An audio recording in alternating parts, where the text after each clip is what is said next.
2024 के अंदर मुहूर्तों का एक बड़ा अभाव देखने को मिला और इसमें खासकर गृह प्रवेश है या फिर विवाह मुहूर्त हैं, इसको लेकर एक बड़ी असमंजस की स्थिति बनी हुई है और शुक्रास्त और गुरुस्त के चलते ये सब मुहूर्तों का जो परिवर्तन देखने को मिला है, कुछ लोग कह रहे हैं, कुछ लोग कह रहे नहीं है। तो हम लोग बात करेंगे जून, जुलाई और अगस्त के अंदर क्या गृह प्रवेश के मुहूर्तों का एक समय रहेगा जब हम गृह प्रवेश कर पाएंगे। देखिए, सबसे महत्वपूर्ण बात जो इसमें समझने की है, थोड़ा उसको हम लोग समझ लेते हैं, फिर मैं डेट वाइज यहाँ पर आपको जानकारी दूंगा। और नए दर्शक है तो निवेदन भी रहेगा कि चैनल को सब्सक्राइब जरूर कर लीजिए ताकि आपको आने वाली अपडेट्स भी जो अध्यात्म की है, ज्योतिष की या मुहूर्तों की है, वास्तु की है, वो सब आपको मिलते रहेंगे। देखिए, सबसे महत्वपूर्ण बात कि देवगुरु और शुक्र का अस्त होना, शुक्रास्त और गुरुअस्त, जब भी ये अस्त होते हैं तो मुहूर्तों में एक बड़ा परिवर्तन देखने को मिलता है।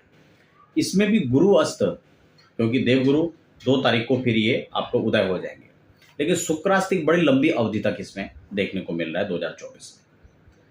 तो गुरु और शुक्र दोनों का हालांकि किस प्रकार से गृह प्रवेश में बल देखा जाता है, उसकी गुरु की ज़्यादा यहाँ पर महत्ता है या ज़्यादा भूमिका शुक्र की रहेगी, ये भी मैं आपको पिछले कार्यक्रम के माध्यम से मैंने आपको बताया था।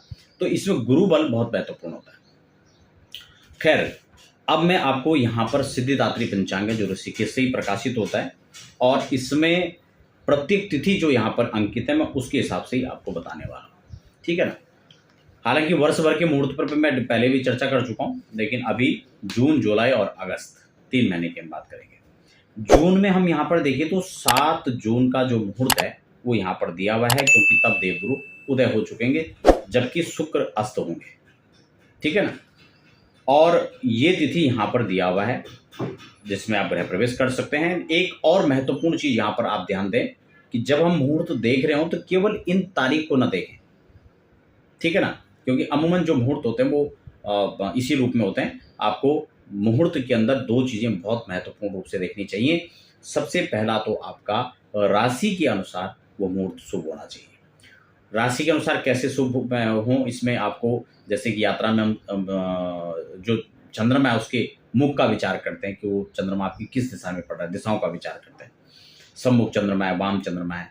और जब हम गृह प्रवेश मुहूर्त की बात कर रहे हैं या किसी मुहूर्त की हम बात कर रहे हैं तो उसमें हम अपने राशि के हिसाब से चंद्रमा 4, 8, 12 विशेष करना हो, इस प्रकार के आप जो हैं इसमें ध्यान रखें। छठे चंद्रमा को भी आप प्रत्यक्ष कर सकते हैं, ठीक है ना। तो 4, 8, 12 का तो विशेष त्याग होना चाहिए। और लगन, क्योंकि सर्वे दोषा विनिश्यन्ति लग्न शुद्धि यदा भवे, क्योंकि एक पर्टिकुलर अच्छे लगन में आप गृह प्रवेश करेंगे जो आपके लिए अच्छा हो, शुभदायी हो, फलदायी हो और उत्तरोत्तर आप उस घर में आप हर चीज में आगे बढ़े। तो इसलिए एक अच्छे स्थिर लगन, ताकि वहाँ स्थिरता से आप रह सकें। उतावलापन, उच्चाटन और दीर्घ समय तक बीमारियां, दीर्घ समय तक खर्चे और अव्यवस्थित होना, वो स्थिति ना बने। तो यहाँ पर जो मुहूर्त हैं उसमें 7 जून का पहला मुहूर्त यहाँ पर मैंने आपको बता दिया, जो कि ज्येष्ठ शुक्ल पक्ष में पड़ने वाला है, ठीक है ना। और 12 महीने में जो श्रेष्ठ महीने होते हैं उसमें ज्येष्ठ का भी एक नाम है, ठीक है ना। तो ये आपके लिए अच्छी बात है। बाकी क्या क्या कंडीशंस हो सकती हैं, आप अगर इसको शुक्रास्त के चलते अवॉइड करना चाह रहे हैं तो आप उसको भी देख सकते हैं, और नहीं तो आप इस वाले मुहूर्त का भी उपयोग में ले सकते हैं। अति आवश्यक कई बार होता है, हम लोग सारी चीज़ों को नहीं देख पाते हैं, तो कुछ चीज़ों को देखने के बाद आप ये सब जो है मुहूर्तों को उपयोग में ले सकते हैं, क्योंकि अलग अलग स्थिति परिस्थितियाँ हो सकती हैं, ठीक है ना। तो 7 जून के बाद 8 जून जब आप गृह प्रवेश यहाँ पर कर सकते हैं। हालांकि आज शनिवार है, कई लोग शनिवार को लेकर के मतांतर देखने को मिलता है, तो उस चीज़ को भी यहाँ पर ध्यान रखें। और पुनर्वसु नक्षत्र है, हालांकि शनिवार को गृह प्रवेश करने कोई ऐसा दोष नहीं है, आप कर सकते हैं। तो अष्टमी तिथि इस दिन पर 8 जून है और ज्येष्ठ शुक्ल पक्ष है, तो ये भी अच्छा है। दूसरा है 10 जून। 10 जून को भी यहाँ पर जो है शुक्र और पंचमी और पुष्य नक्षत्र, ये बहुत अच्छा संयोग देखा जाता है मुहूर्त के लिए। तो ये यहाँ पर पड़ रहा है 10 जून को, आप इसमें भी कर सकते हैं। आपकी राशि के अकॉर्डिंग ये सारे दिन आप देख लीजिए इसमें से कौन सा सटीक बैठ रहा है, तो उसके हिसाब से आप इन मुहूर्तों का चयन कर सकते हैं। बाकी एक चीज़ और आपको बता दें कि जो गृह प्रवेश का वास्तु शांति पूजन है वो विधिवत आप करवाना चाहते हैं वैदिक ब्राह्मणों के द्वारा, तो उसके लिए आप हमारे संस्थान में संपर्क कर सकते हैं। और मुहूर्त यदि आप पर्टिकुलर अपनी राशि के हिसाब से और ये सब चीज़ें सूत्रों पर आधारित आप उनको निकलाना चाहते हो तो उसके लिए भी आप संपर्क कर सकते हैं, जो लगातार नीचे नंबर फ्लैश हो रहे हैं। देखिए उसके बाद 15 जून का यहाँ पर मुहूर्त दिया गया है, जिसमें ज्येष्ठ शुक्ल और दशमी का संयोग है, बहुत अच्छा है। हस्त नक्षत्र यहाँ पर रहने वाले, यहाँ पर भी शनिवार देखने को मिल रहा है, तो ये भी यहाँ पर है। उसके बाद 17 जून है, ये भी ज्येष्ठ का ही यहाँ पर महीना है, शुक्ल पक्ष है, एकादशी है, स्वाति चंद्रमा का, ये अच्छा संयोग यहाँ पे देखा जाएगा। 19 जून ये भी ज्येष्ठ में पड़ रहा है, ठीक है। उसके बाद 20 जून ये भी ज्येष्ठ शुक्ल के अंदर पड़ रहा है, तो ये बहुत अच्छा जो है यहाँ पर तिथियां हैं। अगली तिथि यहाँ पर दी हुई 21 जून, ये भी ज्येष्ठ के अंदर है। 22 जून यहाँ शनिवार मूल और ये पूर्णिमा का संयोग यहाँ पर दिया हुआ है, ये भी है। उसके बाद 22 जून के बाद 24 जून है, ये आषाढ़ का महीना लग जाएगा, ठीक है। आषाढ़ कृष्ण पक्ष होगा, उत्तराषाढ़ है, ये बहुत अच्छा संयोग है। उसके बाद 26 जून ये भी आषाढ़ में पड़ेगा, तो यहाँ पर भी मुहूर्त है।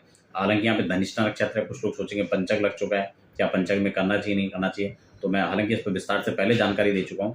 और पंचक में कोई इसका दोष नहीं है, क्योंकि उत्तरा भाद्रपद है, रेवती है, ये तमाम नक्षत्र पंचक के अंदर ही पड़ रहे हैं और उत्तरा भाद्रपद आदि को बहुत श्रेष्ठतम स्त्री संज्ञक नक्षत्रों माना गया है। तो कोई भी आपको संशय नहीं करना है कि आप इस दिन करें या ना करें, ठीक है, तो आप कर सकते हैं। उसके बाद 26 जून का अच्छा दिन है, ये भी आषाढ़ में पड़ने वाला है, बुधवार है। और 27 जून आषाढ़ कृष्ण शुक्ल पक्ष कृष्ण पक्ष षष्ठी और गुरुवार, तो ये भी एक उत्तमात्तम संयोग यहाँ पर बनता हुआ नजर आ रहा है, ठीक है ना। अब हम जुलाई की बात कर लेते हैं। जून के बाद जब जुलाई में जाएंगे तो यहाँ पर मुहूर्तों थोड़ा अभाव रहेगा। यहाँ पर 6 जुलाई जो आषाढ़ शुक्ल पक्ष में पड़ेगा, ये बहुत अच्छा मुहूर्त है, शनिवार है, कुछ लोग उसको अवॉइड करना चाहें तो कर सकते हैं। पुष्य नक्षत्र का भी संयोग इसमें पड़ रहा है, तो बहुत अच्छा है। 6 जुलाई के बाद 11 जुलाई यहाँ पर शुक्र भी उदय हो चुके होंगे, ठीक है ना, इस मुहूर्तों के अंदर आप देखेंगे तो ये आषाढ़ शुक्ल पक्ष, षष्ठी तिथि, गुरुवार और उत्तरा फाल्गुनी, तो एक अच्छा संयोग यहाँ पर आप इसको देख सकते हैं। उसके बाद 12 जुलाई है, 11 जुलाई के बाद यहाँ पे भी आषाढ़ शुक्ल पक्ष, षष्ठी शुक्रवार और उत्तरा फाल्गुनी, तो गुरुवार शुक्रवार ये दोनों अच्छे हैं। और आपका यानी 11 और 12 जुलाई डेट के हिसाब से देखा जाए, ठीक है ना। 17 जुलाई को हम देख लेते हैं, तो यह भी आषाढ़ शुक्ल पक्ष के अंदर एकादशी में पड़ रहा है, ये भी अच्छा संयोग है, आप इस दिन भी कर सकते हैं। 22 जुलाई श्रावण कृष्ण पक्ष यहाँ पे लग चुका होगा पक्ष के हिसाब से। और हालांकि मैं कई बार समझाता हूँ कि कर्क अर्क होने पर श्रावण का प्रत्यय है, आप निश्चित रूप से यहाँ पे इन्होंने भी मुहूर्त दिया हुआ है। 17 जुलाई, उसके बाद 22 जुलाई, उसके बाद 26, उसके बाद 27 और फिर 31 जुलाई तक यहाँ पर इन्होंने मुहूर्त दिया हुआ है, ठीक है। और फिर अगस्त और सितंबर अक्टूबर की हम फिर चर्चा करेंगे। तो फिलहाल ये जो यहाँ पर समझने लायक बात थी कि इन समय में यहाँ पर मुहूर्त दिए गए हैं। अगर आप इनमें से कोई भी डेट आपकी राशि के अकॉर्डिंग ठीक और सटीक बैठता है तो आप इसमें कर सकते हैं, कोई दिक्कत नहीं है। वास्तु शांति प्रॉपर रूप से हर व्यक्ति को नूतन गृह प्रवेश के अवसर पर करवाना चाहिए। कई सारे लोग केवल सत्यनारायण की कथा करके गृह प्रवेश कर लेते हैं, कई सारे लोग छोटा लोहे के कुंड में हवन कर दिया और एक केवल फॉर्मेलिटीज हम लोग उसमें निभाते हैं। तो मेरे को लगता है अच्छे से गृह प्रवेश करना चाहिए, अच्छे विद्वानों के द्वारा करना चाहिए। और अगर आपको वहाँ पर ऐसी व्यवस्थाएं नहीं हैं तो आप उसके लिए हमारे संस्थान में भी संपर्क कर सकते हैं। आप व्यक्तिगत रूप से हमसे किसी प्रकार के कार्यक्रम या ज्योतिषीय परामर्श आप करना चाहते हैं तो उसके लिए भी आप समय लेकर चर्चा कर सकते हैं। फिलहाल बने रहें और हमें दीजिए आपसे इजाज़त, फिर मिलते हैं नए कार्यक्रम के साथ, तब तक के लिए राधे राधे।